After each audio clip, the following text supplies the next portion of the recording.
গ্রামের পেছনে জঙ্গলে একটি পুরনো কুয়া আছে, যেটিকে সবাই বলে পেত্নির কুয়া।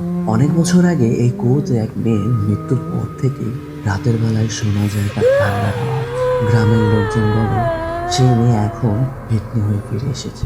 এক সন্ধ্যায় গ্রামের এক মেয়ে নাম রিনা কুয়োর পাশ দিয়ে বাড়ি যাচ্ছিল। হঠাৎ করে সে দেখতে পায় কুয়োর পাশে এক ছায়ামূর্তি দাঁড়িয়ে আছে। রিনা চিৎকার করে পালায়। রিনা ভয়ে সারা রাত ঘুমোতে পারেনি। পরের দিন সে তার বন্ধুদের নিয়ে কুয়োর কাছে যায়। তারা দেখে কুয়োর পাশের মাটিতে রয়েছে হাতের ছাপ, যেন কেউ কুয়ো থেকে মাটিতে উঠে এসেছে।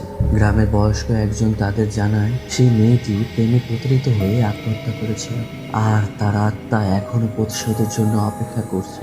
এক রাতে রিনা আবার কুয়োর কাছে যায়। এবার একা নয়, পুরো গ্রামবাসী পেল। তারা মোমবাতি জ্বালিয়ে মন্ত্র পড়তে থাকে। হঠাৎ পেতনির ছায়া দেখা যায় এবং মন্ত্রের জোরে সে বেরিয়ে যায়।